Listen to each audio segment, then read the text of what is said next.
जय श्री कृष्णा। सफला एकादशी व्रत कथा। धर्मराज युधिष्ठिर कहने लगे कि हे जनार्दन, मैंने मार्गशीर्ष शुक्ल एकादशी अर्थात मोक्षदा एकादशी का सविस्तार वर्णन सुना। अब आप कृपा करके मुझे पौष माह के कृष्ण पक्ष की एकादशी के विषय में भी बतलाइए। इस एकादशी का क्या नाम है तथा इसके व्रत का क्या विधान है? इसकी विधि क्या है? इसका व्रत करने से किस फल की प्राप्ति होती है? कृपया ये सब विधानपूर्वक कहिए।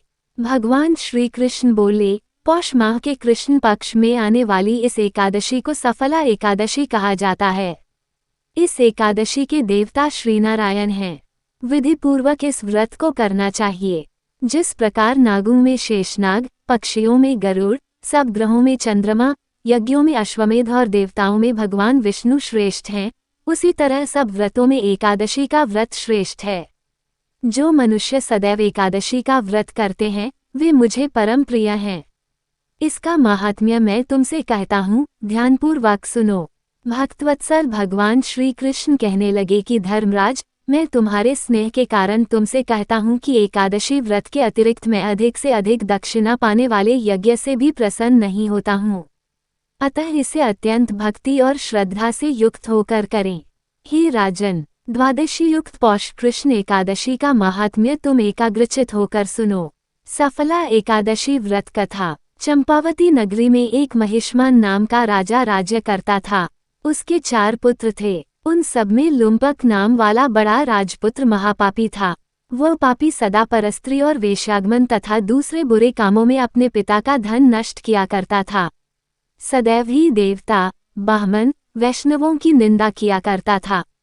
जब राजा को अपने बड़े पुत्र के ऐसे कुकर्मों का पता चला तो उन्होंने उसे अपने राज्य से निकाल दिया। तब वह विचारने लगा कि कहाँ जाऊं, क्या करूं। अंत में उसने चोरी करने का निश्चय किया। दिन में वह वन में रहता और रात्रि को अपने पिता की नगरी में चोरी करता तथा प्रजा को तंग करने और उन्हें मारने का कुकर्म करता। कुछ समय पश्चात सारी नगरी भयभीत हो गई।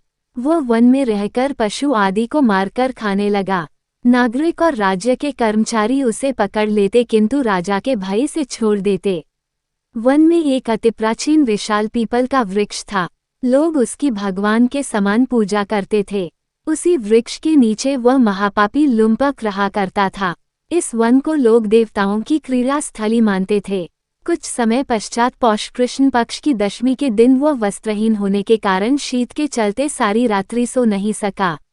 उसके हाथ पैर अकड़ गए। सूर्योदय होते होते वह मूर्छित हो गया। दूसरे दिन एकादशी को मध्याह्न के समय सूर्य की गर्मी पाकर उसकी मूर्छा दूर हुई।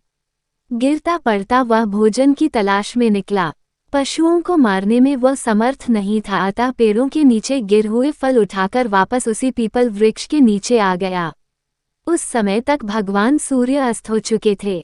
वृक्ष के नीचे फल रखकर कहने लगा, हे भगवान, अब आपके ही अर्पण है ये फल, आप ही तृप्त हो जाए। उस रात्रि को दुख के कारण रात्रि को भी नींद नहीं आई। उसके इस उपवास और जागरण से भगवान अत्यंत प्रसन्न हो गए और उसके सारे पाप नष्ट हो गए। दूसरे दिन प्रातः एक अति सुंदर घोड़ा अनेक सुंदर वस्तुओं से सजा हुआ उसके सामने आकर खड़ा हो गया। उसी समय आकाशवाणी हुई कि हे राजपुत्र, श्रीनारायण की कृपा से तेरे पाप नष्ट हो गए हैं। अब तू अपने पिता के पास जाकर राज्य प्राप्त कर। ऐसी वाणी सुनकर वह अत्यंत प्रसन्न हुआ और दिव्य वस्त्र धारण करके भगवान आपकी जय हो कहकर अपने पिता के पास गया। उसके पिता ने प्रसन्न होकर उसे समस्त राज्य का भार सौंप दिया और स्वयं वन के रास्ते चल दिए। अब लुम्पक शास्त्रानुसार राज्य करने लगा। उसके स्त्री, पुत्र आदि सारा कुटुंब भगवान नारायण का परम भक्त हो गया। वृद्ध होने पर वह भी अपने पुत्र को राज्य का भार सौंपकर वन में तपस्या करने चला गया और अंत समय में वैकुंठ को प्राप्त हुआ। अतः जो मनुष्य इस परम पवित्र सफला एकादशी का व्रत करता है उसे अंत में मुक्ति मिलती है। जो नहीं करते वे पूंछ और सींगों से रहित पशुओं के समान हैं। इस सफला एकादशी के महात्म्य को पढ़ने से अथवा श्रवण करने से मनुष्य को अश्वमेध यज्ञ का फल मिलता है। धन्यवाद। अगर आपको ये कथा पसंद आई हो तो चैनल को लाइक और सब्सक्राइब अवश्य करें। जय श्री कृष्णा।